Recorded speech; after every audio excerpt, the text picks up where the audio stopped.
Hi, so last time we talked about our introduction to business combination. Now we'll discuss naman the accounting standard dealing with it, which is PFRS 3.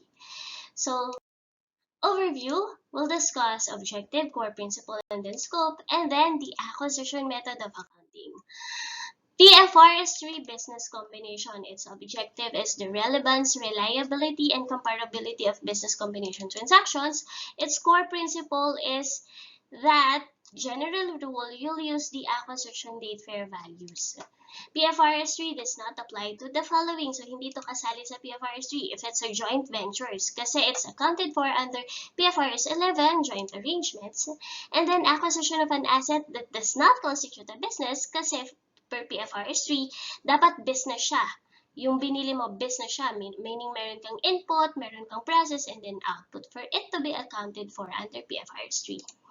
And then, business combination under common control kasi it can either be pooling of interest method or the acquisition method depending on whether it has commercial substance.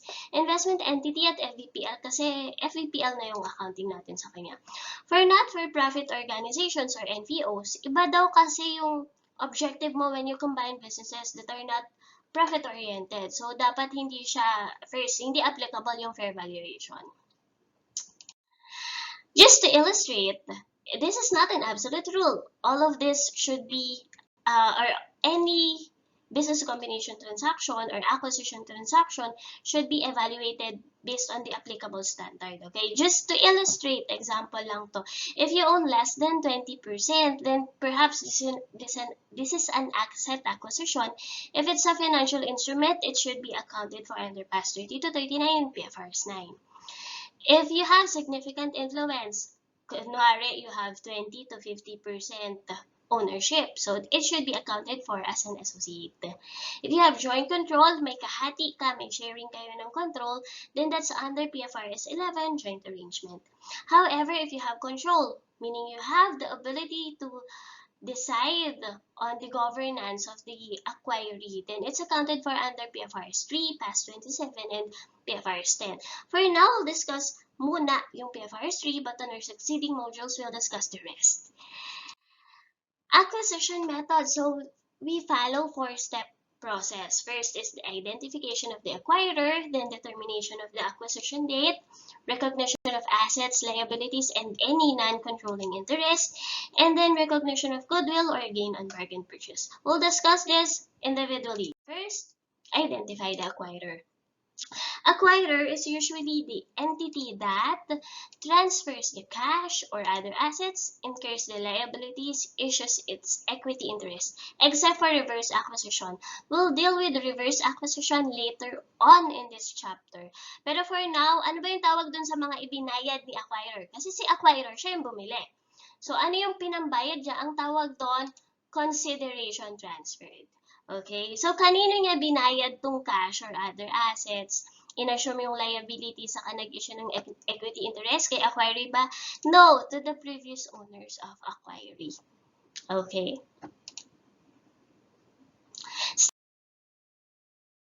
To determine the acquisition date. It is the date on which the acquirer obtains control of the acquiree. It can be earlier, later, or the same as the closing date. The closing date is, ito yung legal transfer. Ito yung legal na bilihan. It is usually the date stated on your documentations or on your contracts when you acquire. Pero, again, the acquisition date can be earlier, later, or the same as the closing date, depending on the substance of the transaction. Kailan ka ba nagkaroon ng power over that acquiree? So, measurement period, kasi sabi ni standard, medyo mabait naman siya actually. Pagdating sa acquisition date, kailangan mo kasing i-fair value, di ba, si acquiree. Now, hindi sa lahat ng pagkakataon available at all times yung fair value.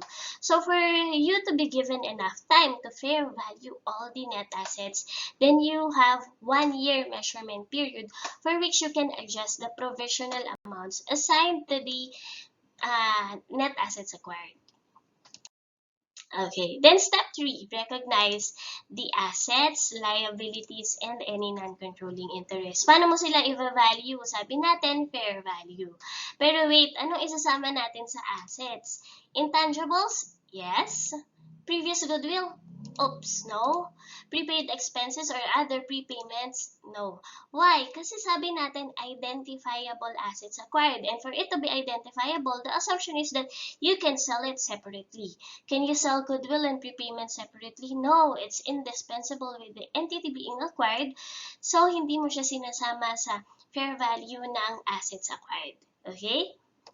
Liabilities, fair value. Non-controlling interest, you have an option as an accounting policy choice to either nominate to use fair value, meaning you are using full goodwill, or the proportionate shares of the net assets acquired, or the partial goodwill. We'll discuss NCI later. First, we'll have an example. So, problem 1, assets acquired and liabilities assumed. Problem. Acquiree's net assets as of acquisition dates. Ito yung net assets niya given yung book value or carrying amount and the fair value. So you have your cash, AR, inventories, insurance, capitalized software cost, goodwill, liabilities. How much should be the identifiable net assets acquired? Sabi natin, dapat ang valuation mo fair value, edi kunin mo lang tong lahat ng fair value na to. How to solve for that? Cash 150, AR 140, inventory 65. Prepaid insurance, should you include? No, again, it's not identifiable. Capitalized software cost, yes, if it qualifies with the recognition criteria of being identifiable as an intangible asset. Then goodwill, no, this is the previous goodwill, okay? Liabilities 130. The fair value of net assets acquired is 425,000. That's simple. Okay, now we'll go to the non-controlling interest. Ano ba yung NCI? It is the equity not attributable to parent. So, parang dalawa kasi yan eh. You have controlling, you have non-controlling. The controlling interest was acquired by the acquiree. The non-controlling interest is the remaining interest, not acquired by the acquirer. Sorry, acquired by the acquirer pala, acquirer. NCA shall be measured at either, di ba nasabi na natin, fair value. Kapag fair value yung valuation niya, ang basis ni NCI mo is the consideration transferred. So the formula, how to compute for the fair value of the non-controlling interest is consideration transferred divided by the percent acquired by acquirer, times the percentage of the non-controlling interest. So, for example, your consideration transferred is 800,000, corresponding for 80% of the acquiree. So, your NCI is computed as 800,000 consideration transferred divided by 80% for the interest acquired by acquirer times 20% for the interest of non-controlling. So, your NCI at fair value is 200,000. If it is measured under the proportionate share of the net assets acquired, then it is computed as the fair value of the net assets acquired times the non-controlling interest percentage. Okay, ito yung difference nila. Kapag NCI is measured at fair value, ang basis mo, ang starting point ng consideration, ng computation mo is the consideration transferred. Whereas, kapag proportionate share, ang starting point naman ng computation mo is the fair value of the net assets acquired. Okay. For example, the fair value of the net assets acquired is 800,000. Ang in-acquire mo, yung kanina, di ba, is 80%. Meaning, yung NCI at proportionate share, is computed as 800,000 times 20%. That's simple. 20% is the complement of 80%. 160,000. Now, may lumabas, control premium. What is control premium? Parang ganito yan eh. Kunwari, gusto mong magkaroon ng control over that acquiree. So, yung shares niya are traded in the stock market at, let's say, 10 pesos per share. Pero, sabi mo, parang walang masyadong nagbebenta. Eh, gusto ko madami akong mabili. So, para maraming magbenta sa akin, tataasan ko yung presyo. Bibilhin ko yan ng 15 pesos. Kahit na 10 pesos lang yung fair value niya sa stock market. So, yung difference, yung premium na dinagdag ko pambayad para magkaroon ako ng control, that's control premium. And control premium should not be included in the computation of NCI at fair value. Again, control premium should not be included in the computation of NCI at fair value. Ulitin natin, control premium should not be included in the computation of NCI at fair value. Pero all other computation, isasama mo siya. Okay, like sa computation mo ng Goodwill, the amount of consideration transferred includes control premium. So again, hindi mo lang isasama, paulit-ulit ako because I want to emphasize this. Hindi mo lang isasama si control premium kapag nagko-compute ka ng NCI at fair value. Okay na? Replay nyo na lang. Second problem, what if NCI is measured at fair value with control premium? Ito na nga yun. Tingnan natin si problem Ituloy lang natin yung problem kanina, yung na-compute nating fair value of net assets acquired for 25,000. Then, acquirer purchases 60% of Acquiree for 600,000, pero ang value niya lang is 75 per share. Pero ang binili niya, 600,000. Ilan ba yung binili niya? Ang binili niya, ang total number of issues, total number of shares issued and outstanding ni Acquiree ay 10,000. 10,000 yung total shares. Ilan yung binili niya? 60%. 10,000 times 60%. May calcu ako, pero kaya ko yan. Hindi ko yan ikakalcu. 6,000. Tama ba? Oo, 6,000. Okay, so binili mo ang number of shares, 6,000. Okay. Ngayon, ang binayad mo for the 6,000 shares is 600,000. So, magkano mo binili per share? 100 pesos. You bought the share for 100 pesos each. Pero ang fair value niya lang is 75. So, meron kang control premium na 100 minus 75, 25. Right?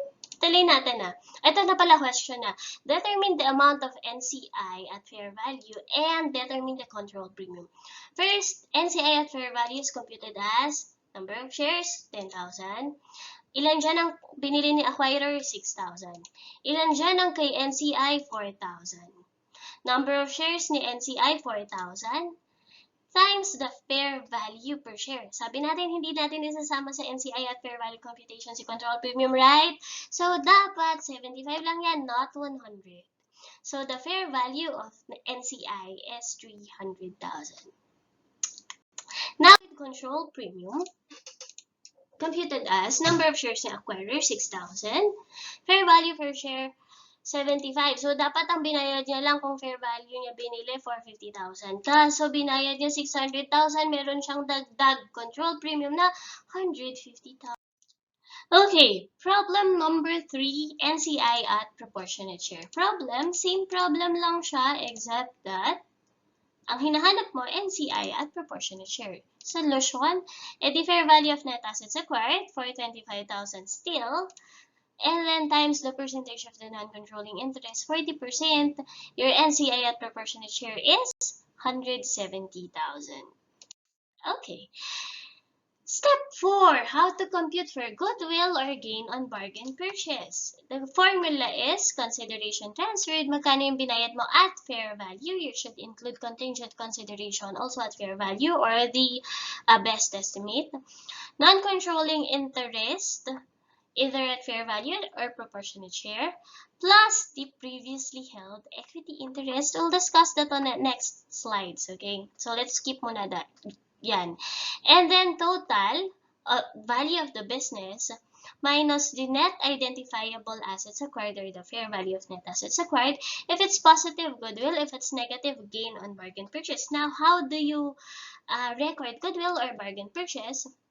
Kapag positive siya, it's an asset, goodwill. It's separately presented within the face of the financial statements or the face of the balance sheet. So, hindi siya under intangibles. It should be separately presented as goodwill. If it is negative, then it is recognized as income. Pero bago mo siya i-recognize as income, sabi kasi nila, para mag-negative yan, parang hindi siya usual. So, i-check mo muna, you have to reassess. Tama ba yung computation mo? Tama ba yung fair valuation mo? If after reassessment, you still determine negative pa din yan, then you can now recognize it outrightly in profit or loss. So, as income, gain from bargain purchase. Example, problem number 4, goodwill, same scenario. We will compute for goodwill or gain. Solution, consideration transferred is 600,000. NCI at fair value is 75. Of course, it excludes control premium. Pero nakita mo sa taas yung consideration transferred, ang nilagay natin 600,000. It includes control premium. Pero pagdating sa NCI, it excludes control premium. And then the previously held equity interest none. Total value of the business is 900,000. Your fair value of the net assets acquired is 425,000. Your goodwill is positive 475,000. What if we're computing for gain? So, ang binago ko lang sa scenario, tinaasan ko yung fair value ng net assets acquired. So, it becomes 1,425. Same scenario. And also, NCI is at proportionate share. Solution, consideration transferred, 600,000. The NCI at proportionate share is computed as 1,425, the fair value of net assets acquired, times the percentage of the non-controlling interest, which is 60 minus 100, so 40%, 570,000. Previously held 0. Total value of the business is 1,170,000. Your fair value of the net assets acquired is 1,425,000, given yon given. So, negative na siya, gain on bargain purchase. Again, before you can recognize it in P&L, you should conduct a reassessment. Yung computation mo, baka may mali ka siyang compute. Pero kung negative siya talaga, then it becomes part of your profit or loss. Eto na, yung previously held equity interest. It happens kapag meron kang step acquisition or business combination at shift in stages. Ano ba yan? Sample, noong 2015, bumili ka ng 30% ni Acquiree. Anong meron ka? Significant influence. Wala ka pang control. Then come to 2020, you acquired additional 40%. So, ang total percentage na owned mo na is 70%. You now have control. Ang previously held equity interest mo dyan, ito yung nauna.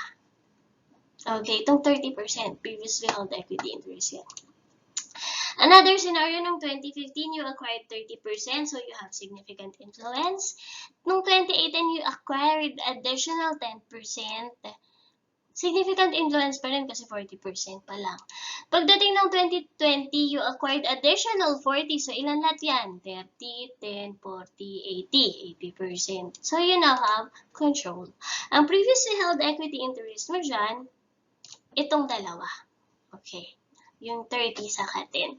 So, previously held equity interest is all interest acquired before the date of acquisition. For the same company, ha? For the same company. Example, problem. Acquiree has 100,000 shares. Acquirer company purchased. Unang binili niya 30,000 noong 2018. Pagdating ng 2020, bumili siya ng additional 60,000. So, ilan na yung shares na owned niya? 90,000. So, over 100,000 shares. So, dati 30%, nagdagdag siya ng additional 60. So, total 90% yung owned niya kay Acquiree. Now, paano i-compute ang goodwill kapag ganon?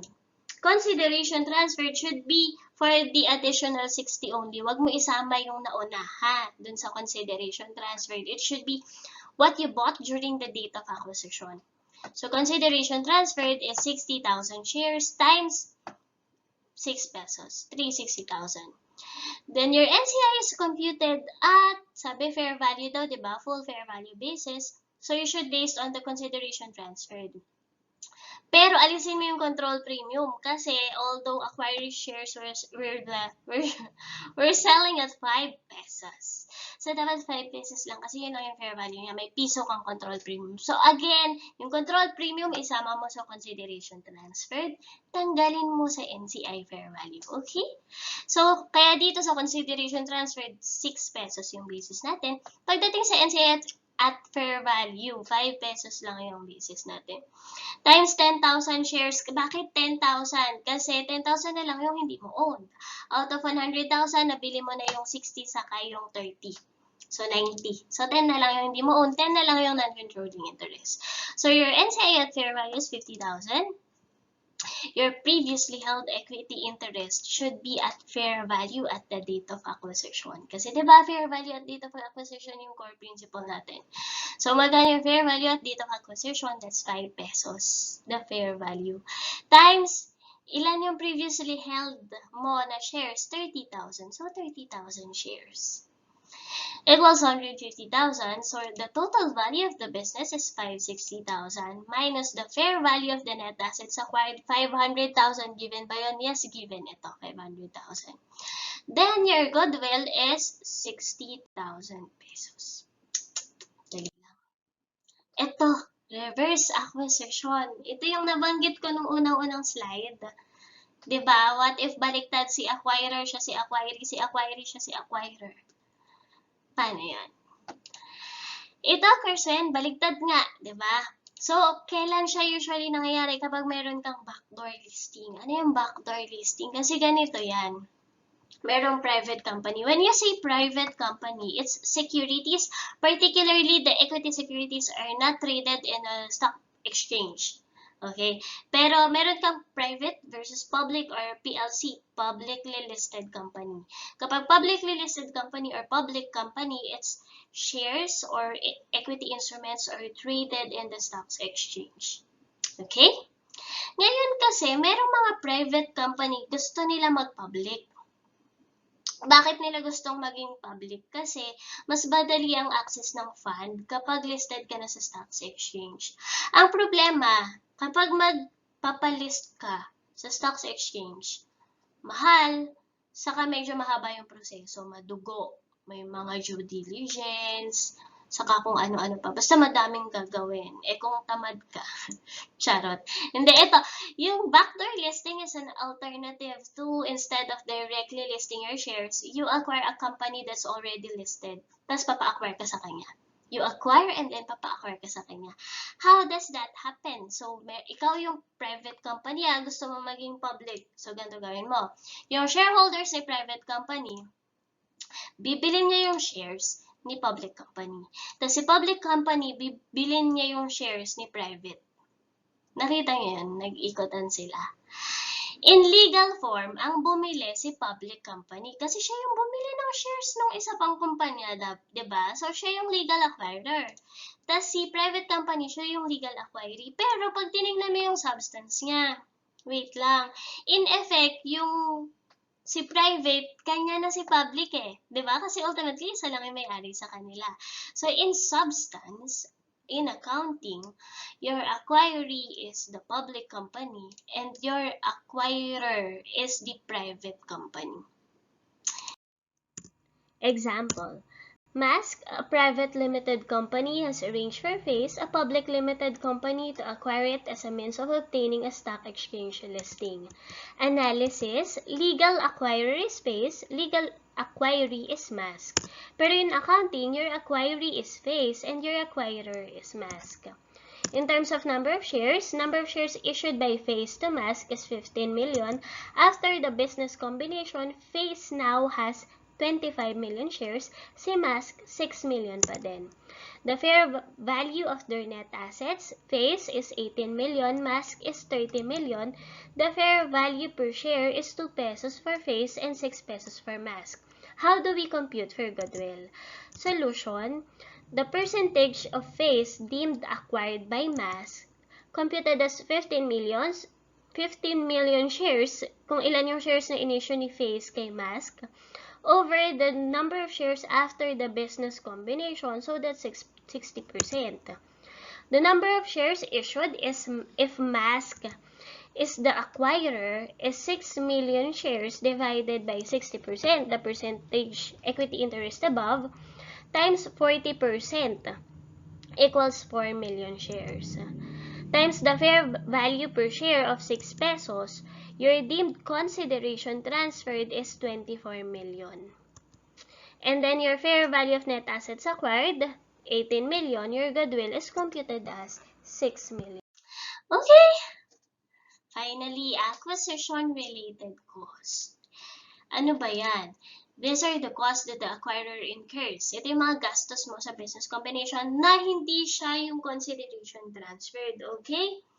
So, how do you account for that? Example muna, finder's fees, advisory, legal, accounting. Basta lahat ng gastos mo in relation to the business combination. Then it is, paano mo siya i-treat? It should be treated as an expense, except cost to issue debt and equity securities that should be accounted under PAS 32 and PFRS 9. PAS 32 for debt, PFRS 9 for equity.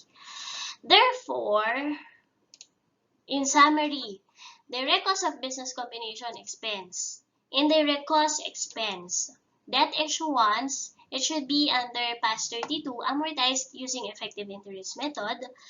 Stock registration and issuance cost, it should be a deduction from APIC. Tas kung ubos na yung APIC mo, you can deduct it from retained earnings. So, equity siya, deduction to equity. Hindi siya expense. Then, cost of public offering of shares expense. So, under PQ&A 2011-04. Kasi, sabi niya, magkaiba yung stock registration and issuance versus public offering. Public offering is when you list your shares, yung katulad nung kanina nagpapalist ka. Diba? Sabi ko, mahal yun na gastos. So, yung amount na ginastos mo for public offering, for listing your shares, mga listing fees, ganyan, dapat expense siya under PQ&A 2011-04. Okay, problem 8 for the acquisition-related cost. Ito yung mga cost niya. So, anong gagawin natin sa kanya? Dapat, ang default lang dyan, expense lahat. Except for share issuance and registration. Tingnan mo ha. Expense, expense, expense, expense, expense, expense, expense. Pagdating sa cost of printing stock certificates, is it necessary for the issuance or in the registration of your shares? Yes. So, deduction from APIC. Audit and accountant's fees na sinabi naman niya related siya sa stock issuance. So, nandun na yung keyword mo related to the stock issuance, deduction from APIC. SEC registration fee, of course, before you can issue it, you have to register it with the SEC. So, this is essential, this is necessary, deduction from APIC. Stock listing application fees, no. Under PQ&A 2011-04, dapat expense siya. Okay. Total expense 111,000 and then equity is 15,000. That's it. Ang bilis. Okay, so if you have questions, just let me know. Just post on our Teams channel. Bye!